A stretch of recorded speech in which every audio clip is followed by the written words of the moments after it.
Hello student, welcome to my channel basic student note. This is Sandesh Saini. Student, आज जो हमारा नया टॉपिक होगा वो चैप्टर 3 लेखांकन प्रमाप भारतीय व अंतर्राष्ट्रीय से रिलेटेड होगा। भारतीय व अंतर्राष्ट्रीय रिलेटेड यानी कि accounting concepts Indian and international.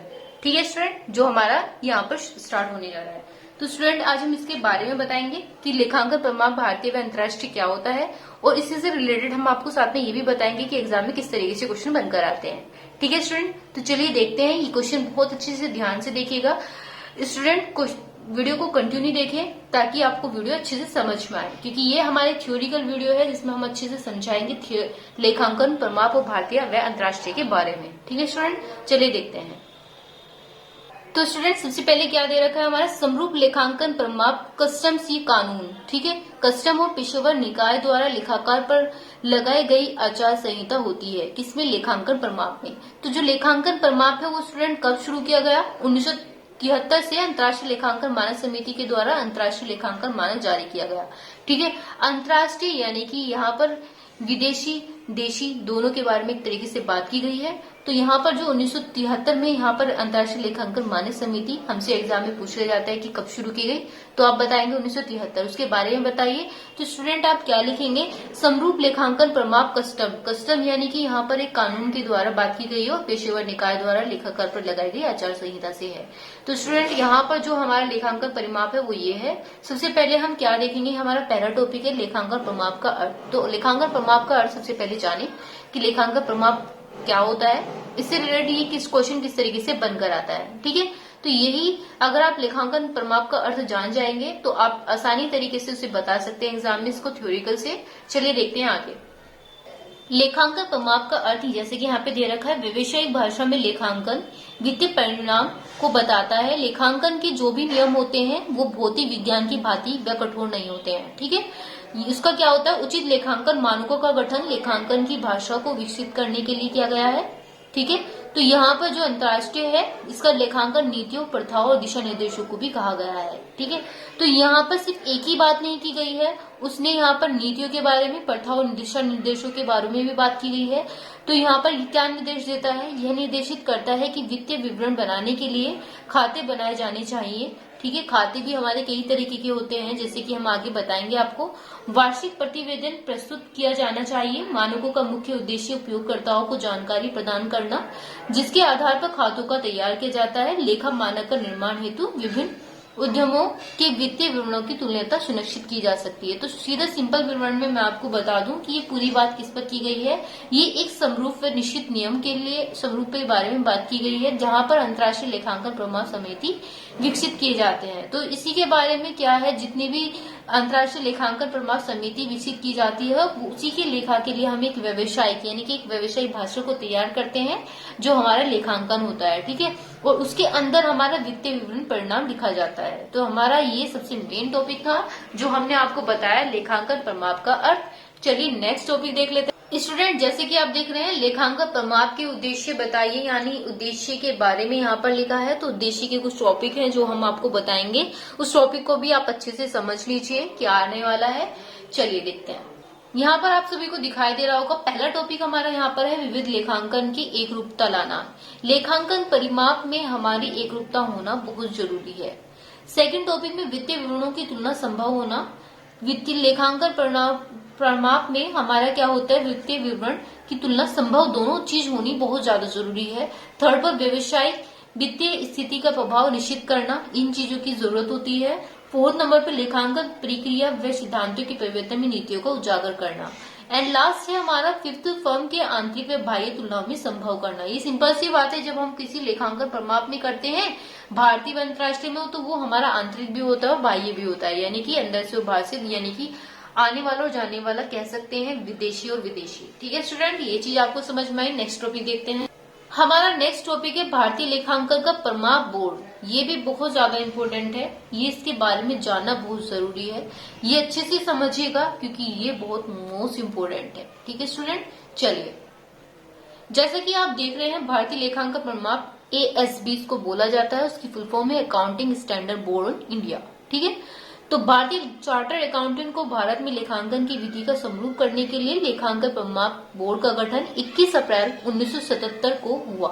यानी कि 21 अप्रैल 1977 को जब इसका समरूप गठन किया गया तो भारतीय चार्टर्ड अकाउंट भारत में आया। ठीक है, लेखांकन प्रमाप बोर्ड सरकारी, औद्योगिक व अन्य संगठन के प्रतिनिधियों के विचार विमर्श करके यह निश्चित करता है कि किन किन क्षेत्रों में लेखांकन के प्रमाप तैयार की जानी है तथा यह प्रमाप किस तरह से बनाए जाने हैं।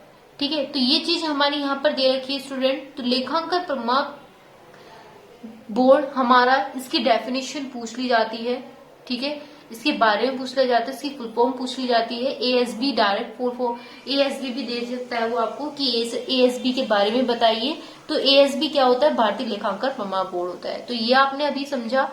ठीक है, ये हमारा कब स्टार्ट हुआ? 21 अप्रैल 1977। ये ज्यादा इंपॉर्टेंट है, तो मैं यहाँ पर बता देती हूँ। इस चीज को आप अंडरलाइन करें, समझे, लिखे। ठीक है, ताकि आपको पता रहे कि ये कब बनाया जाता है, किस लिए बनाया जाता है भारतीय लेखांकन प्रमाप बोर्ड। ठीक है स्टूडेंट, चलिए आगे देखते हैं। हमारा जो नेक्स्ट टॉपिक है लेखांकन प्रमाप परिक्रिया है स्टूडेंट। लेखांकन प्रमाप परिक्रिया के बारे में बताइए। चलिए ये भी देखें। यहाँ पर आप देख रहे होंगे लेखांकन प्रमाप परिक्रिया। लेखांकन प्रमाप बोर्ड सर्वप्रथम उन क्षेत्रों की पहचान करता है जहां के लिए प्रमाप तैयार किए जाते हैं, उनके बारे में यानी उनके क्षेत्रों के बारे में पहचान होनी ज्यादा जरूरी है। सेकंड टॉपिक में हमारा दे रखा है लेखांकन प्रमाप बोर्ड प्रस्तावित मानक तैयार करता है। थर्ड में सरकारी प्रतिनिधि, सार्वजनिक क्षेत्र की कंपनी के प्रतिनिधि, औद्योगिक क्षेत्र के प्रतिनिधि विचार आमंत्रित करते हैं। फोर्थ पॉइंट में विचार विमर्श करके प्रस्तावित मानक तैयार किए जाते हैं। फिफ्थ पॉइंट में अंत में इंस्टीट्यूट की काउंसिलिंग को अंतिम ड्राफ्ट सौंपा जाता है। ठीक है, यानी कि जो हमारा लास्ट होता है, हम एक काउंसलिंग करते हैं, उसके बाद एक अंतिम ड्राफ्ट सौंपा जाता है, तब जाकर के लेखांकन प्रमाप की प्रक्रिया समाप्ति पर आती है। ठीक है स्टूडेंट, ये थी हमारी लेखांकन प्रमाप। ये 5 टॉपिक है जो मोस्ट इंपोर्टेंट है, इन्हें आपने समझा। चलिए नेक्स्ट में देख लेते हैं स्टूडेंट। नेक्स्ट में हमारा दे रखा है वर्तमान समय में लागू भारतीय लेखा मानकों की सूची। तो मैं अभी आपको सूची दिखा देती हूँ किस तरीके से सूची बनकर आती है। ठीक है, ये इम्पोर्टेंट नहीं होता, फिर भी इसके बारे में जानना बहुत जरूरी है। ये आपको पता होना चाहिए कि हमारा जो भारतीय वर्तमान समय में आज जो लागू किया गया है भारतीय लेखा, वो किस तरीके से लेखा सूची लागू की गई है। अगर आप ये सूची देखेंगे तो आपको पता चलेगा कि सूची में होता क्या है। ठीक है, चलिए देखते हैं स्टूडेंट। ये वो सूची है जिसमें संख्या लिखी जाती है, शिक्षक और प्रभावी होने की तिथि यानी कि 1 अप्रैल से जो स्टार्ट करते हैं। 1 अप्रैल से 31 मार्च तक की ये विधि होती है लेखांकन। ठीक है, चलिए पहला जैसे कि मैं समझा रही हूँ, एक अच्छे से ध्यान से देख लीजिए। एएस फर्स्ट में यानी कि जो एएस है वो लेखांकन प्रमाप से रिलेटेड है। लेखांकन नीतियों का प्रकटीकरण जो 1999 में शुरू किया गया था। ठीक है, तो ये स्टूडेंट जितने भी हमारे शुरू की गई हैं वो 1 अप्रैल से शुरू किया जा रहा है। ठीक है, और इनका लास्ट हमारा 31 मार्च को होता है। तो AS2 में यानी कि रहते मूल्यांकन संशोधित 1999 में, AS3 रोकड़ प्रभाव विवरण 2001, AS4 चिट्ठी की तारीख के पश्चात संभावना और घटने की घटना 1996। तो इसके बारे में इस तरीके से दिया जाता है। ठीक है स्टूडेंट, चलिए आगे देखते हैं। अवधि के शुद्ध लाभ हानि पूर्व अवधि मध्य लेखांकन निधियां, ये हमारे सन दे रखे हैं 1996। AS6 में मूल्यह्रास लेखांकन 1995 में किया जाता है। AX7 जो हमारा हुआ था निर्माणी ठेका के लिए लेखांकन 2003 में लागू किया गया था। ASB हटा दिया गया। कब हटाया गया? 1999 में ये हटा दिया गया था। तो स्टूडेंट ये जो थी हमारी वर्तमान समय में लागू की गई भारतीय मानक लेखा सूची थी, और भी है, काफी बड़ी है, तो इसलिए हमने जैसे हम इसे समझाने का तौर तरीका बताने वाले थे, तो इस तरीके से हमारा जो भारतीय लागू मानकों की सूची आती है उस तरीके से बनकर आती है। कौन सी किस सन में हमारा हुआ था, शीर्षक में यहाँ दे रखा है कि शीर्षक में ये सन जो है हमारा लागू किया गया था, इस पर प्रभावी असर सबसे ज्यादा पड़ा था। इसकी संख्या जो है हमारी AS1 है। ठीक है, तो जो AS1 है स्टूडेंट, ये हमारा प्रभावी लेखांकन होता है। लेखांकन प्रमाप यानी कि भारतीय लेखांकन प्रमाप बोर्ड से रिलेटेड होता है। तो आपने ये चीज समझी। चलिए नेक्स्ट टॉपिक हमारा जो लास्ट वाला टॉपिक है, ये अच्छे से समझ लीजिएगा स्टूडेंट। हमारा लास्ट टॉपिक है भारतीय लेखांकन प्रमाप। जैसे कि आप देख रहे हैं ये हमारा लास्ट टॉपिक है, इसे अच्छे से समझिएगा ये भी। तो यहाँ पर इसके कुछ ही पॉइंट दिए गए हैं। कुछ पॉइंट कैसे हैं? आज व्यापार वैश्विक स्तर पर हो रहा है, प्रत्येक देश में विधान भिन्न है, अतः केवल एक ही तरीके का लेखांकन प्रमाप लागू किए गए संभव नहीं है।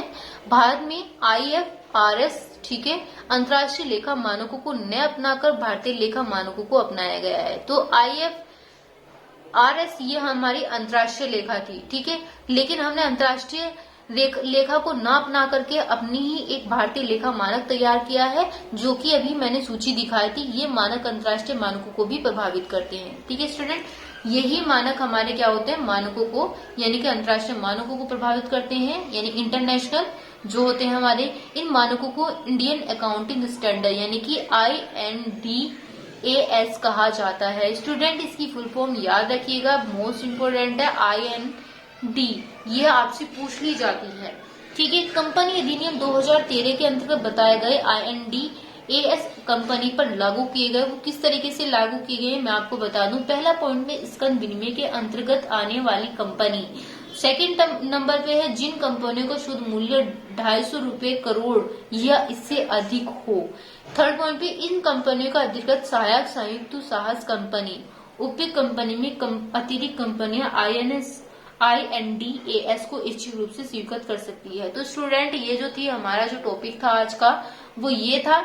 इसका कहने का मतलब है कि जितनी भी कंपनी है वो 250 करोड़ रुपए से हमारी अधिक होगी, तभी इस भारतीय लेखांकन प्रमाण का रिकॉर्ड तैयार किया जा सकता है। और इसी रिकॉर्ड के हिसाब से जो ये हमारा रिकॉर्ड है वही हमारा इंटरनेशनल रिकॉर्ड बनकर रह जाता है। ठीक है, तो ये हमारा इंडियन अकाउंटिंग स्टैंडर्ड था जिसे हम IND भी बोलते हैं। और ये IND हमारा कहाँ पर होगा, इंटरनेशनल सिस्टम से रिलेटेड होगा, जुड़ा हुआ होगा। और इंटरनेशनल से रिलेटेड जो जुड़ा होगा उसकी सूची में अभी आपको दिखा दूंगा किस तरीके से होता है। ठीक है, अभी जो इससे पहली सूची मैंने आपको दिखाई थी वो भारतीय से रिलेटेड है, हमारे इंडियन सिस्टम से रिलेटेड है। ठीक है, ना कि इंटरनेशनल की मैं आपको बता रही हूँ। अब स्टूडेंट ये हमारी इंटरनेशनल रिकॉर्ड जो कि मैंने अभी आपको बताया था IFSR। ठीक है, IFSR यानी कि इंटरनेशनल वित्तीय प्रतिवेदन मानक की सूची है। इसे हम दैट आर करंटली एप्लीकेबल भी बोलते हैं। ठीक है स्टूडेंट, यहाँ पर शीर्षक संख्या और क्या होता है हमारा INDAS होता है। ये हमारा मैंने अभी आपको बताया था, ये हमारा भारतीय से रिलेटेड भी होता है। तो यहाँ पर हम देख लेते हैं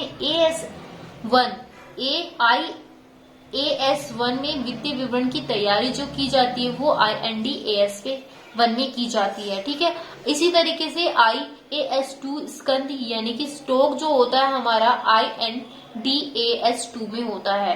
थर्ड पॉइंट में IAS, ठीक है, 7th रोकड़ प्रभाव विवरण INDAS7 में किया जाता है। तो इस तरीके से हमारे विवरण आप देख रहे हैं ये बनकर आते हैं। तो स्टूडेंट कुछ भी अलग नहीं है, सिर्फ अंतर्राष्ट्रीय और जो हमारा भारतीय है इसी से रिलेटेड हमारे लेखांकन प्रमाण रेडी किए जाते हैं। तो जो हमारे इंटरनेशनल होते हैं वो हमारे कम होते हैं, लेकिन इंडियन सिस्टम में हमारा सबसे ज्यादा किया जाता है जितना भी हमारा लेखांकन किया जाएगा। ठीक है स्टूडेंट, ये चीज आपने समझी है अब। तो स्टूडेंट वीडियो अगर आपको पसंद आई है तो वीडियो को लाइक कीजिए, सब्सक्राइब कीजिए ताकि आने वाली वीडियो आपको मिलती रहे कंटिन्यू। ठीक है स्टूडेंट, थैंक यू।